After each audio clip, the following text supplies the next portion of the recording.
Welcome to your 4 to 5 and TGIF. Look, it's me. I'm back. I'm here with two of my good friends, Tahisha Moyes and Eric Chiltrin. Give me your best TGIF dances while I'm talking here because I want to see them. Everybody's excited, right? You can chat with us during our live streams, and of course, we chat back. We've got a lot to cover today. First, one of the big questions, or one of the big stories out there, senators questioned Postmaster General Louis DeJoy in a hearing today over mail delivery issues. DeJoy told them he was unaware of the Postal Service changes causing an uproar. He says he has no plans to restore blue mailboxes and sorting equipment already removed in some locations, saying they're not needed. He added election mail would continue to be a priority for delivery like in previous years. I instructed the organization, the whole team around us and out in the field, whatever efforts we will have, double them. Postal Service will deliver every ballot and process every ballot in time that it receives. Although DeJoy promised ballots would make it in time and said the Postal Service will double its efforts, he gave no details on how he'll follow through with that promise. Attorney General Josh Stein is suing DeJoy and the USPS for recent actions. According to Stein's lawsuit, limiting overtime at USPS is causing mail delivery delays and is a threat to mail-in voting in our state. Stein says the purpose of his lawsuit is to reverse operational changes currently causing delays in mail delivery and make sure all mail-in ballots are counted. North Carolina is the first state to mail out absentee ballots. Those ballots will start going out on September 4th. Now, to get yours, you will have to fill out a request form. You can request a ballot either online, by phone, I should say, or in person. Now, once you get your ballot, cast your vote. You can drop off a ballot in the mail, hand deliver it during early voting, or take it to the election office. Now, if you do wait until Election Day, you can take it to the elections office only. Switching gears now, we are learning more about how High Point University is dealing with their coronavirus cases. The university is contracting sectioned off blocks of hotels for additional quarantine locations if needed. Security, cleaning teams, health services, and food services maintain those sections of the hotels, so anyone entering quarantine does not have to interact with hotel guests or go into common spaces. Right now, the university has 3 confirmed cases. The State Department of Health is releasing guidance for college campuses and universities dealing with coronavirus. The department says on top of guidelines already in place, campuses should also limit the number of students living on campus, close community dining halls, and have a plan in place for isolation and quarantine. All right, let's get to your 4 to 5 roundup. First up, the Democratic National Convention wrapped up last night with Joe Biden accepting his party's presidential nomination. Biden spent a good portion of his 25-minute speech focused on the coronavirus pandemic. He also promised to be a president for the whole country, not just Democrats. It was clear Biden wanted voters to end the night seeing optimism and possibility. This as he continued his dire warnings about the president, whose name he did not speak. Biden and the Democrats also put faith at the forefront, making a point not to cede the issue to Republicans. Meantime, on Monday, President Trump plans to visit River Mills, a rural area just south of Asheville. It comes on the same day the Republican National Convention kicks off. The theme this year is honoring the great American story with featured speakers each night. The convention will include both live and recorded speeches. Republicans plan to highlight the president's accomplishments during his first 4 years in office. The election is now 10.5 weeks away. President Trump reaffirmed his plans to withdraw all U.S. troops from Iraq as quickly as possible. He met with the Prime Minister of Iraq yesterday to discuss ways to rein in pro-Iran militias in the country and counter threats from Islamic sleeper cells.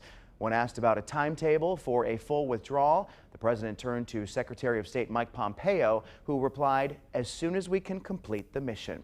There are more than 5,000 American troops in Iraq now. Back in the Triad, the High Point Rockers made a special appearance today with their mascot to hand out free books at the Triad Food Pantry. The Rockers partnered with the United Way of Greater High Point and LEAP as part of the Rock and Read program. The program was designed to help combat summer reading loss and increase book access for kids. Check your pantries, everyone. Peaches on recall after dozens of people became sick with salmonella. Target and Aldi are now recalling bagged peaches, and Target is also recalling individually sold peaches. The FDA and CDC are investigating more than 68 reported cases linked to the peaches between late June and early August. Multiple waterspouts formed off the Louisiana coast yesterday. Video showed 6 waterspouts over the water. The National Oceanic and Atmospheric Administration classifies waterspouts in 2 ways: fair weather and tornadic. Tornadic spouts form over water and are a result of severe weather. Fair weather spouts develop from the water surface rising up, creating clouds. And check this out, a waterspout formed in Myrtle Beach this morning. Kevin Bowman shared this video with us, and it's the best kind of spout because it did not come ashore. Eric Chilton, I don't know if you've ever seen one. I saw one many years ago in Florida, and I just thought it was the coolest thing. They really are, especially when they're small and not going to damage anything. When I lived in Tampa, I lived on like a 16th floor of a building, and we could see right out in the bay. They were out there almost every afternoon. Pretty fun to watch, I will have to say, from a distance. Right. All right, let's talk about our forecast and see what's happening. Hey, speaking of tropics and things that are going on, we've got a lot to talk about when it comes to the tropics. 2 different systems that we think will probably, one's already been named, the other one will follow, we think. What you're looking at is the satellite imagery of Laura, and this one, if you look at the forward path, by Sunday and into Monday night, Monday morning, it'll be moving right along right there by the Keys, we think, as a strong tropical storm. The models now show this, and believe me, there's a lot that can change between now and then, but as a category 1, moving ashore closer somewhere in that northern Gulf Coast, Louisiana, over to the panhandle of Florida. And what's interesting about this is that there's a second system down toward the Yucatan Peninsula that could develop as well. The 2 paths do take these close together into the Gulf. In just a little bit, we'll talk a little bit more about that's a historical thing that could happen if both of those develop into hurricanes and move into the Gulf at the same time. For us locally, though, let's talk about this quickly. Temperatures are comfortable, mid to upper 70s for the most part. Tonight, we're going to see scattered storms. They could be heavy at times. We haven't seen as much as we thought we'd get at this point, but still a lot of the nighttime to go. And then 84 will be the high tomorrow with a few storms. Here's a quick look at our radar. Most of the heavier activity was closer to the Danville area earlier today. Now it exits on to the east.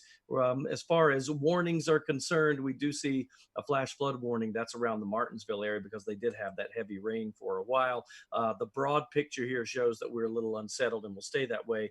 Things change, though. Once we get to Sunday and heading into next week, we could see some drying. It just really depends on these tropical systems, and we'll talk about that coming up.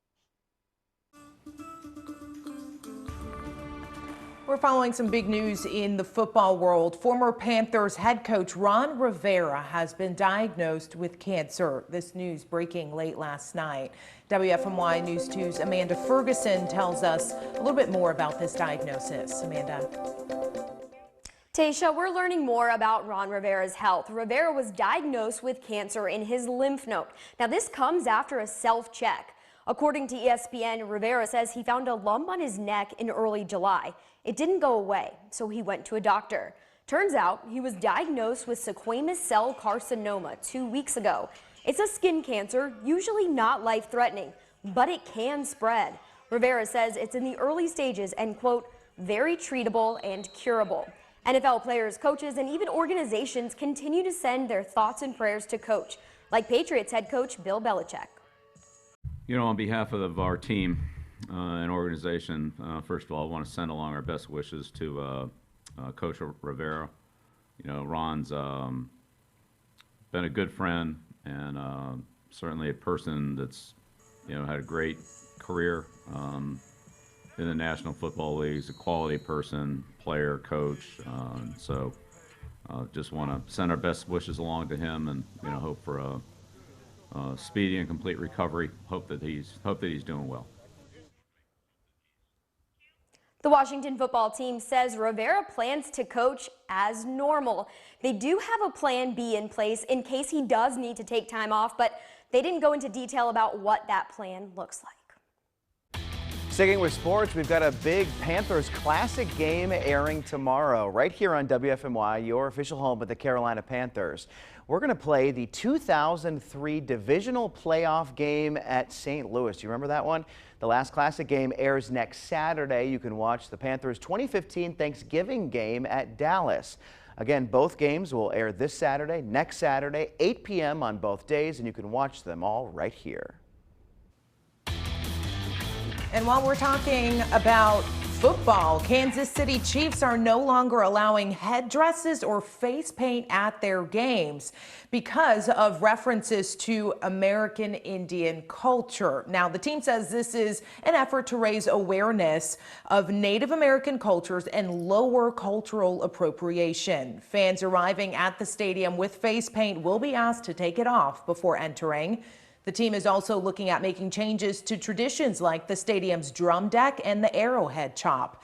Tell us how you feel about these changes on our 4 to 5 live stream, and should fans even go to a football stadium in the first place? Let us know. We'll be right back.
Say Yes Guilford is now offering free live tutoring to K through 8 students in the county.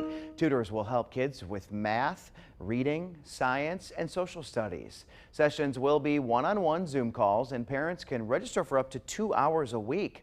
Amanda Roseman with Say Yes says the need for this kind of tutoring was bigger than the group imagined.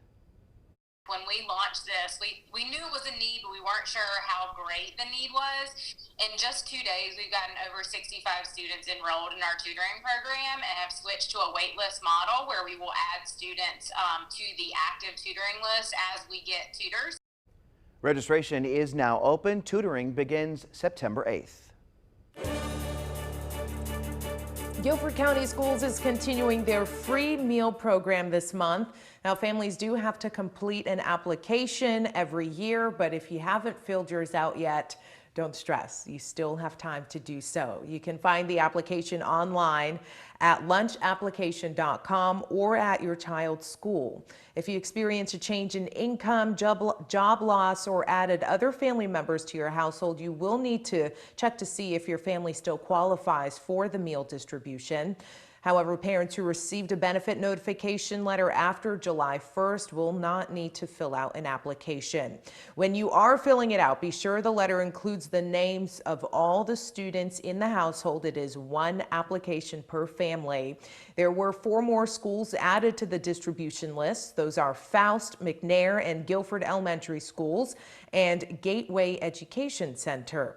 The meals are served Monday through Friday from 11 to noon at 45 schools and 11 to 1 at 65 neighborhood locations. Downtown Greensboro's Open Streets continues this weekend. It'll take place on Elm Street tonight and tomorrow, so that part of Elm Street will be closed to cars. And that happens right now, and it'll open up again at 10 p.m. Saturday. It will be going on every weekend until September 5th.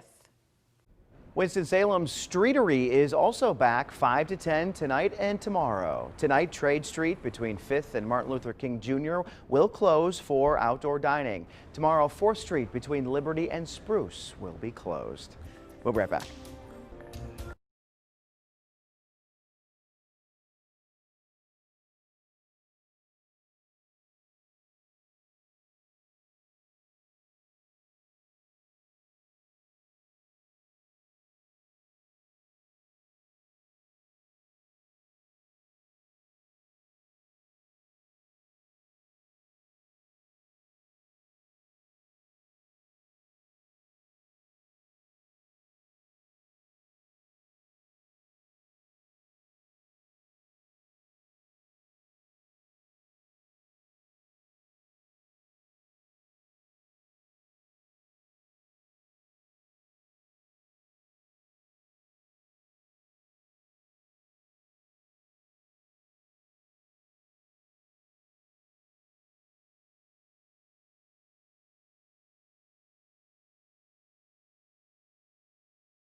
So, you know, I met somebody pretty cool today.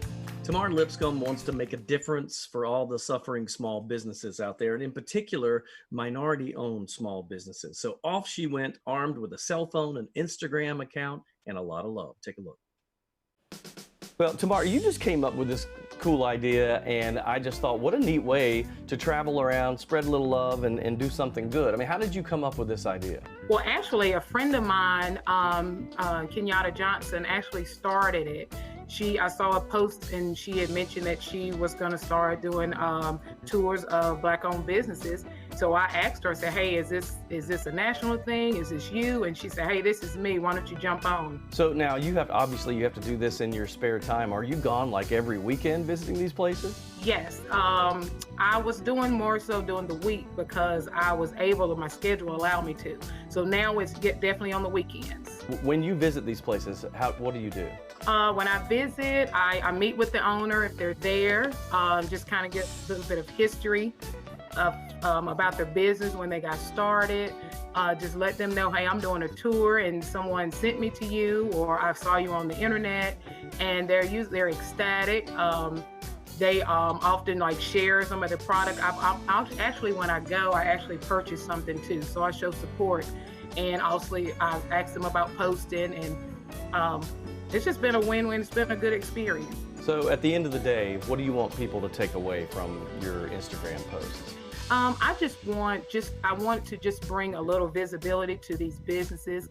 As you know, during this pandemic, a lot of small businesses have suffered loss, and I know a lot of Black-owned businesses. Some have closed. I read the other day was something like at least 40% have closed. So I just want to bring awareness. There's so many resources out there, so much out there. Places right here in my own backyard that I didn't even know existed. She is so much fun to talk to. And actually, I got to tell you, when you interview some people sometime off camera, they're hilarious. And then on camera, they mute it a little bit. That's her. Off camera, hilarious. So you got to check her out. I've linked you to her Instagram account. We'll put this on WFMYnews2.com. I love that. And really anything anybody can do to help promote small businesses right now is so crucial. That's why I love that Greensboro Takeout Facebook group, because it really gives you all these different ideas, places I'd never heard of. And Tahisha, I know you're a lot like me, that you like to try new places. Oh yeah, I don't like to go to the same place twice if I can help it. And Eric just featured the High Point Mob, that other Facebook group, just yesterday. So while this story was going on, I was listening in one ear and I was searching on Instagram. So I just started following her, Queen T. Cherie, and her first picture there is a picture, oh now my screen is going down, of her and Eric as a little teaser to the story today. So yes, she was very excited. I gotta say, I love what she's doing. That's great. Yeah, lots of good places out there to try. We'll be right back.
Businesses have seen a boost in sales of certain products because of the pandemic. Yes, toilet paper and hand sanitizer, but I'm talking about things like office supplies as people put together a home office. But there's also an increased demand in plastic surgery.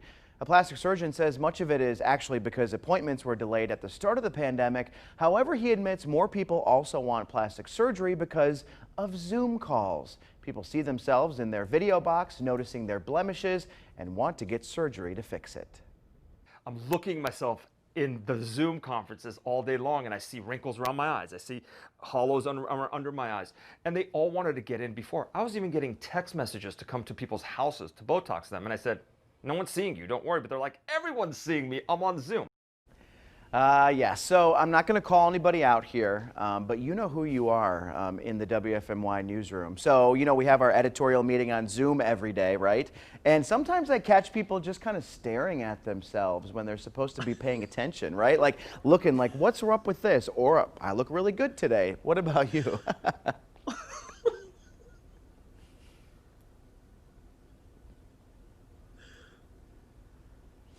Oh my goodness, Chad. You would say that comment. I have to say it's not me though. Actually, we're not even on the same calls because Chad is on the afternoon meeting and I'm on the morning meeting. I'm the person in the Zoom call that is wearing my pajamas, which you can only see from here up, and I barely have makeup on. But I do find it really interesting though. We're inside more, yet people still want to look even better than they did, you know, in the real world when they could see everyone. Very short comment here. I've seen the show Botched. No, thank you. Now, let's talk. I've watched too much of that. Let's talk about the weather. See what's happening there. We've got some showers moving by. Yeah, that show. Tough to watch sometimes. The showers moving down to the south and to the east across the area. Some of them aren't moving that quickly, and that's always a problem because if they sit over you too long, then you get heavy rains, and you could see some flooding. In fact, earlier, we're not seeing it now, it has expired. There was a flash flood warning in the Martinsville area, but it's starting to dry out a little bit. We're still very unsettled. You look at this all across the area, really all the way from Tennessee up through parts of Kentucky, West Virginia, and North Carolina, and the upstate of South Carolina. We're seeing the chance of showers at any time as all of that kind of moves across the area. So tomorrow, another elevated rain chance. Not bad though, at 40%. The highs go back to the mid to upper 80s where we should be this time of the year, and reduced rain chances with lots of sun. That'll be Monday, Tuesday, Wednesday, Thursday, and Friday, the entire week. Next week, of course, all this depends on those tropical systems and which direction they take us.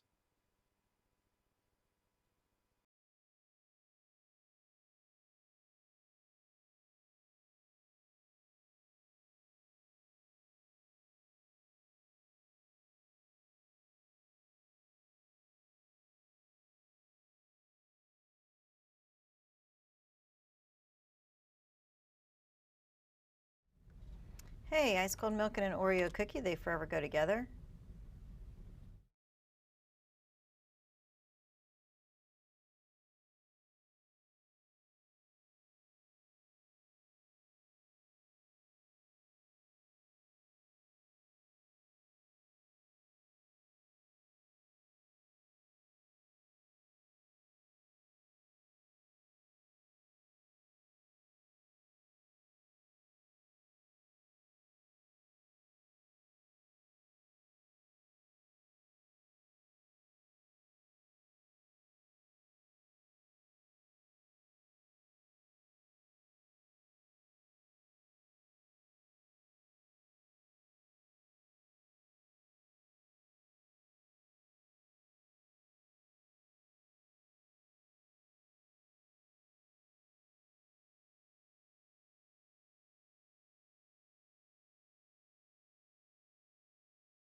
Good afternoon and welcome to your 4 to 5. I'm Chad Silber here with Tahisha Moyes and Eric Chilton. We are already having ourselves a Friday. I hope you are at home as well. Of course, as you know, this is an interactive newscast. If you chat with us on our live streams, we're going to chat back to you.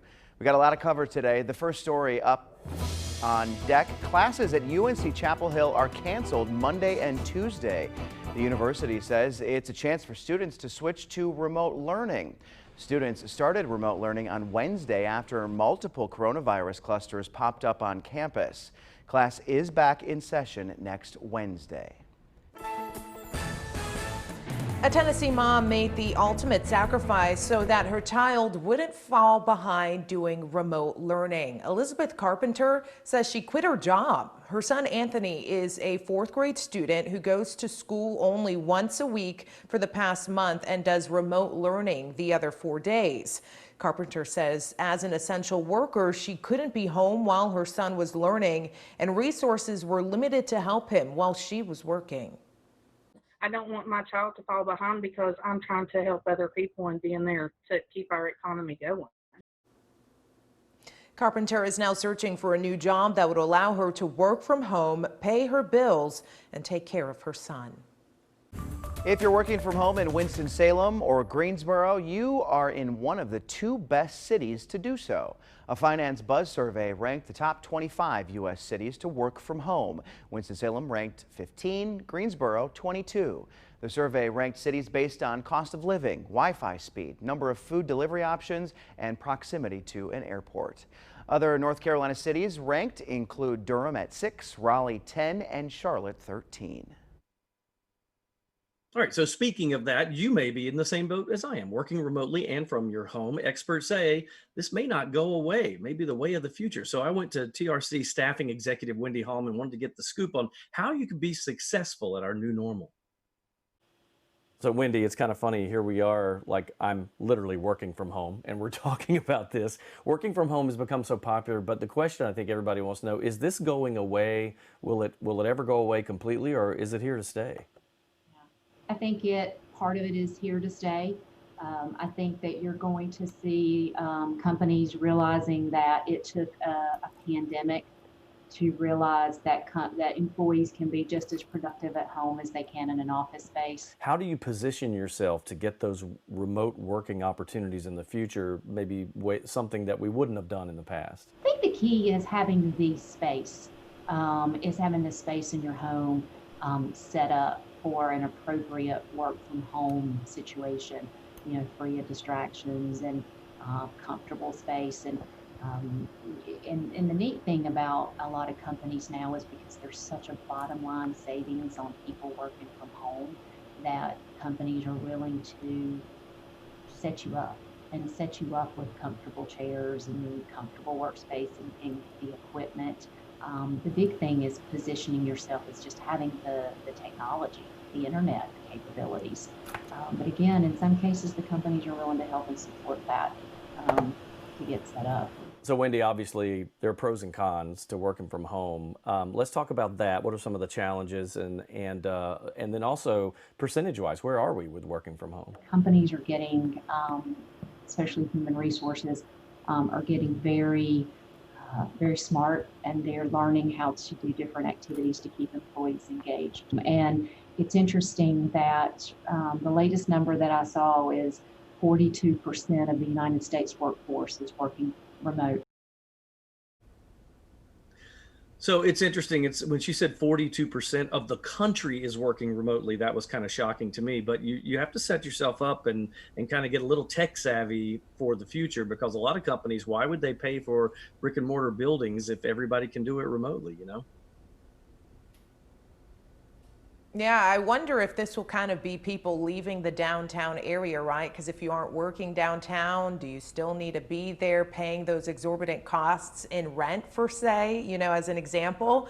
For me, as I work from home, it took me a while to kind of get into my groove, but now I set up my computer actually on my vanity where I do my makeup. So I do my makeup, put it away, put my computer on my desk, and I start my day.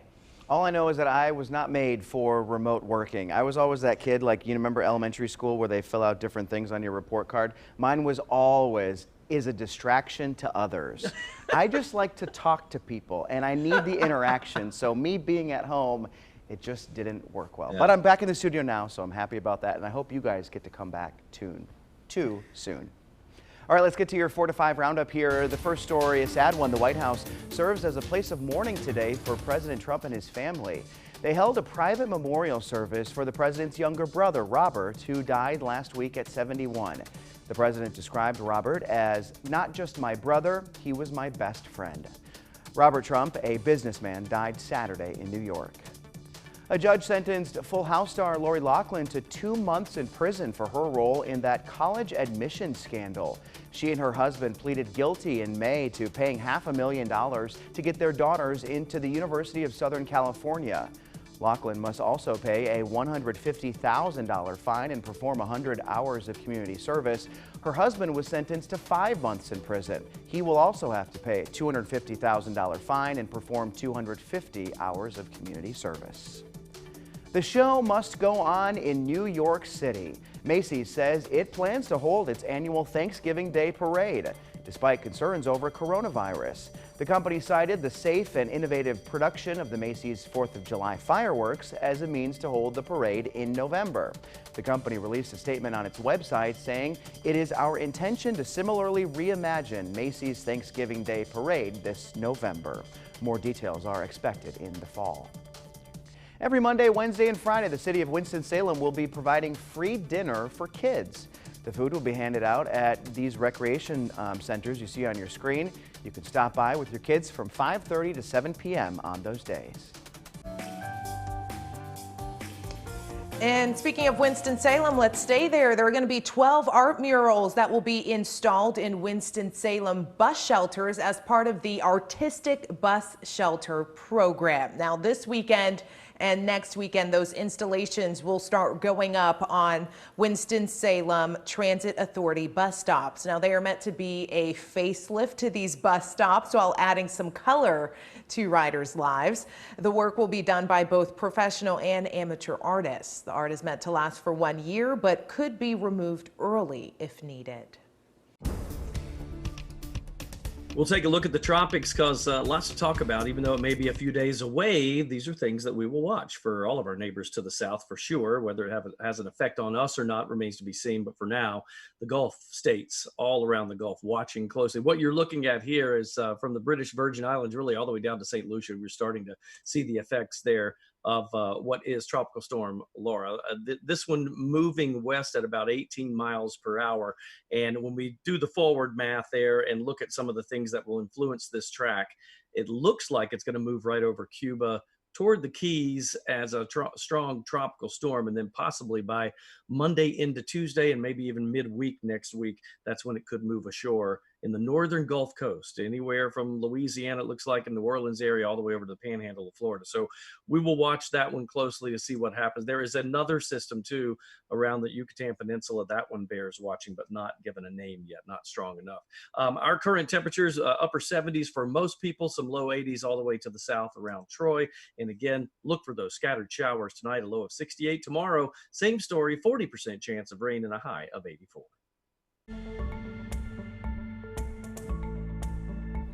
All right, it's Friday Fun Times. Here we go. Chad, I asked them to bring this up, all in the hopes that you would sing. Yeah, I was afraid that you were going to bring up that stupid Sleeping Beauty picture of me that you have. Oh, I do love the Sleeping Beauty picture, but it's not it. Sing it, no. Come on. Tuesday, it's the very first Tuesday. See? He does a really good job. So when the lottery came out with that ditty, right? Chad could not get the song out of his head. He tortured us with it. Yeah, that's a nice way to say it. It's like one of those. It was what I call like a worm, earworm. Yes. It's addicting and it gets in your head and you can't get rid of it. It does. All right. So the lottery is on our minds today because with school in this week and not all students having devices. Yeah, people always go to what about the lottery money? What about the lottery money? All right. For every $1 ticket sold, 30 cents goes to schools. That 30% of all lottery revenue added up to $709 million for schools last year. And that sounds like a lot of money, and it is. But even if the lottery gave 100% of its revenue to schools, it would only cover 19% of the state's total budget for K through 12 public schools. Those numbers are mind-boggling. But tonight at 6 o'clock, we're going to look at the lottery money, county by county, because you can do that, to see how much each district gets and what they use it for. Now, don't miss this. If you are getting unemployment benefits and you recertify every single week by phone, you can no longer do that as of now. The state unemployment office is giving you zero notice on this, and that is really unfortunate, but we want to bring this full screen so that nobody misses it. If you have friends or family and they recertify by phone, there is no more phone recertification for unemployment benefits. Everything must be done online. Again, if you have friends or family who do this, you need to pass it on.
So check this out. It was 33 years ago today that the movie Dirty Dancing hit the screens. Patrick Swayze and Jennifer Grey danced their ways into our hearts the summer of 1987.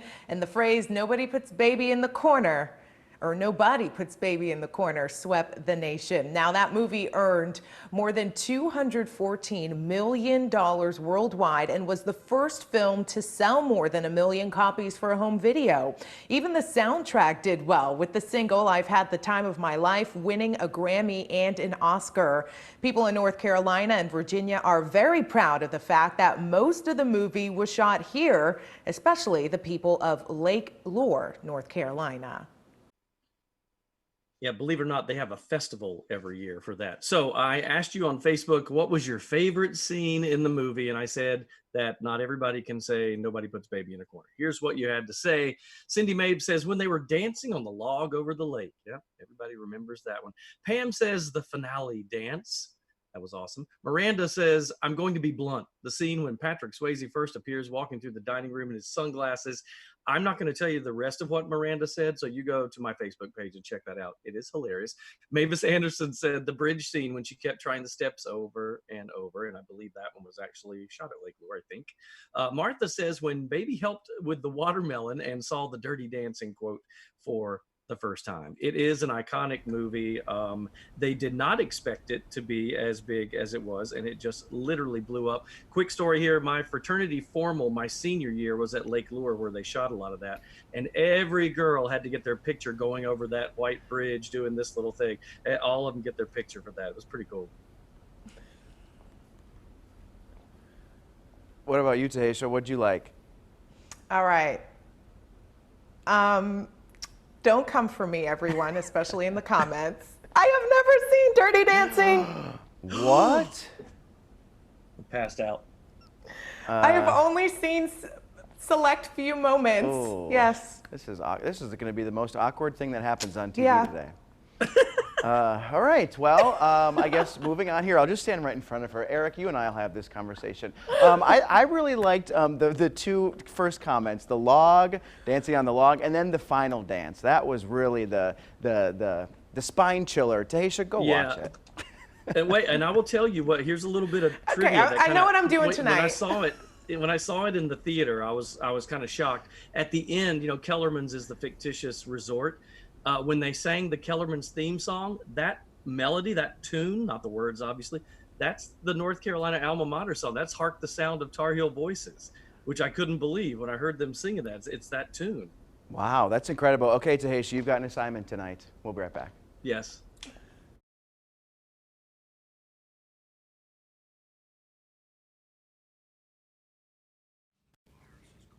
Hello. Everybody has practiced that lift in the pool. Hey there, Facebook friends. How are ya? Hopefully you didn't log off when you saw that it was me here. Nice to see ya. We're almost done with the 4 to 5, but we got a lot of other stuff coming up. I just wanted to say hello. I wanted to say thank you for being so nice on the live stream. Sometimes, people like to be what we call trolls, right? But thank you for being nice to me. I do appreciate it. I love being here. If only Maddie was here and we could all have, the 4 of us here. What did you think about what Tahisha just said? Can you believe she's never seen Dirty Dancing? I mean, be nice to her on the stream, but boy, she's got to watch. Does anybody have like a VHS of it you can send to the station here, and I'll make sure that she gets it? You might have to also send a VCR because I doubt Tahisha has something that plays a VHS tape. Maybe you have it on DVD or something. I don't know. But anyway, she hasn't seen Dirty Dancing. Can you believe that? I don't even know what to say about that. Oh, wow. Neither has either of our directors, they just told me. 2 guys, they haven't seen it either. I wonder if it's maybe a generational thing because Tahisha is younger than both myself and Eric, and so are the 2 directors. So I wonder if maybe it's just past our time. I don't know. But I don't even know what to say. Anyway, I hope you're having a great Friday. I hope you have a great rest of your day and a great weekend. Get out there, do something fun. Make someone smile. We'll talk to you in just a couple minutes. See ya.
There is a movement happening in the broadcast world that maybe you've noticed. Women of color embracing their natural hair. Now, for years, we were told that it was either unkempt or maybe even unprofessional. But there is a shift now, and many broadcasters are now unleashing the curls. There is even a page on Instagram that highlights women doing so.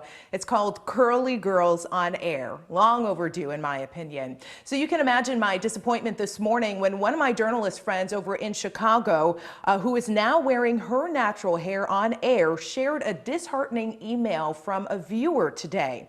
The email said they were in part that they preferred watching her with a more professional look. The look, quote, I'm sure you were given when you interviewed for the chosen position over this current hairstyle, i.e. prior to COVID-19.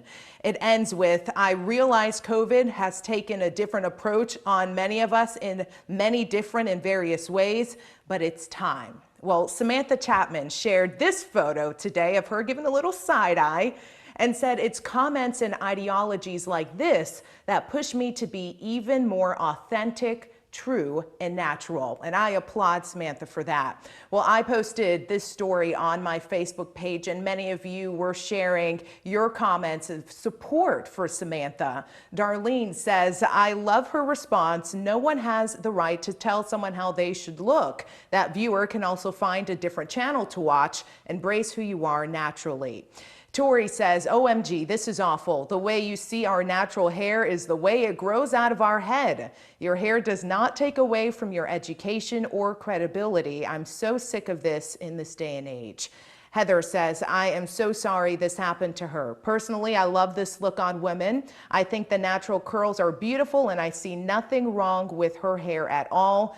The fact that someone else does is infuriating, guys. And you know, when people have not nice comments, you know, think back to what your mom said. If you don't have anything nice to say, don't say anything at all, right? But I do, again, applaud Samantha for stepping out and wearing her natural hair on air. It's something that I haven't done quite often because there's a lot going on with the curls and it takes a lot of time to get it to look the way you want it to look.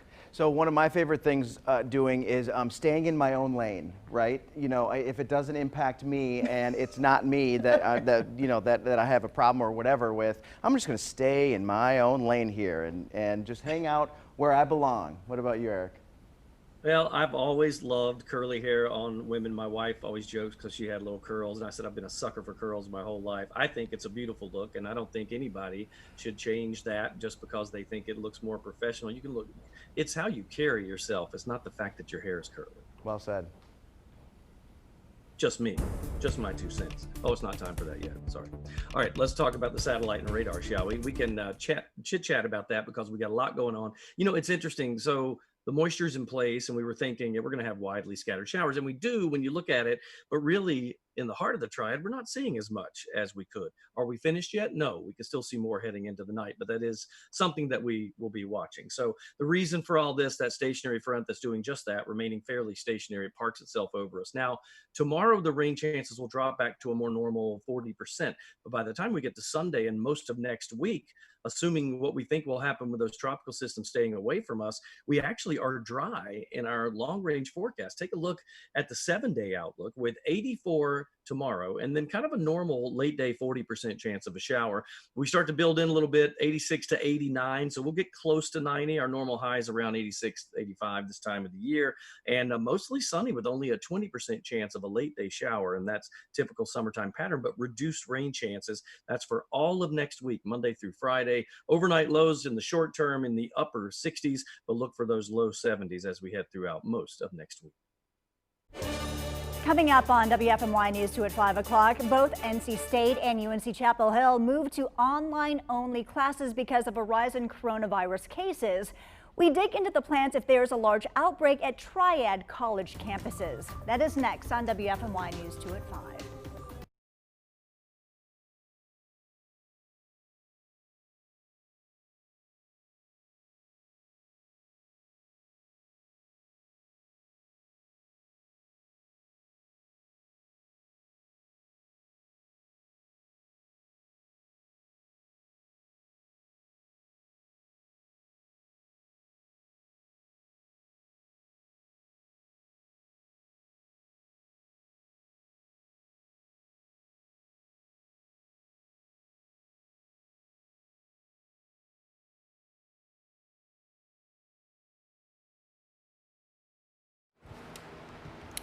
Hello, mic check. This is Friday afternoon. Mic check for you.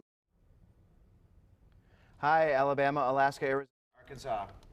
Hi there, 1, 2, 3, 4, 5, 6, 7, 8, 9.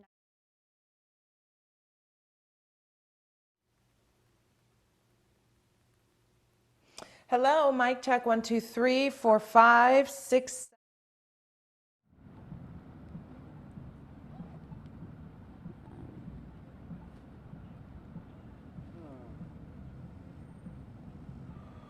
Mic check 1, 2, 3, 4, 5, 6. I haven't been live in forever. Hello, 1, 2, 3. Let's hope can you not hear me? Mic check 1, 2, 3. I've been doing it, so if you can't hear me, that's not good.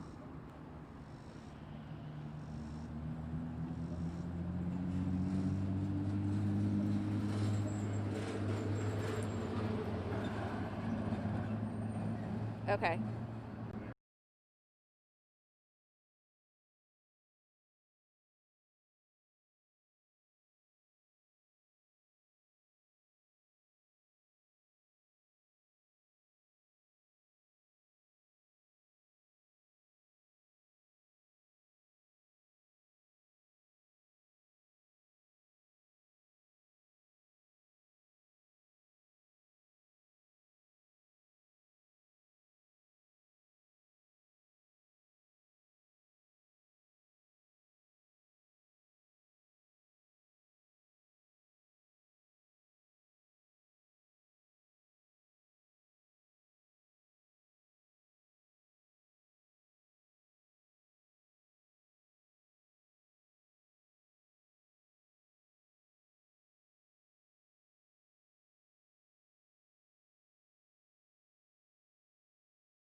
So usually in my 2 cents, we try to have some fun and we'll throw in graphics and music and make this kind of a fun piece. But today I want to talk about something very serious.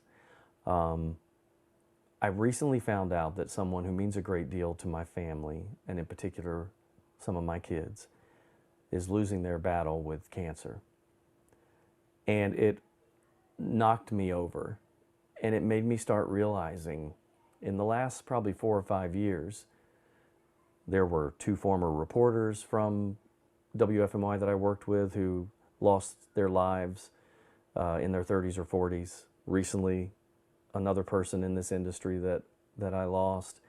And I just started, it makes you question your happiness. It makes you question your faith. It challenges you. And so I started thinking about this very seriously. How do we handle losing good people, truly good people? And you think, why does this have to happen? And the more I started talking to friends and family and friends that have lost loved ones early and people that mean a lot to them, it started coming more clear into my picture in my head. It's what we do while we're here that matters, whether you're here 10 years or 100 years. How we affect each other and how we take care of people and what we do, that's what matters. Our loss is heaven's gain. And in this particular person's case, I went to their Facebook page, which I'd never been to before, and the line under her name, and I'm reading it for you right now, says, "I am just passing through to love a few folks unconditionally and leave the world a better place." That's what we all should do. That's what she put up there probably before any of the health issues started. We all could take that page and apply it to our lives. And that's my 2 cents. And that's your 4 to 5. WFMY News 2 at 5 starts now. We begin with breaking news. NC State identifies 4 more COVID-19 clusters after switching to online learning. School leaders say all the new cases are connected to sorority and fraternity houses. One cluster at the Sigma Nu fraternity house has 26 positive cases. The university says the party is believed to have been held at that house on August 13th.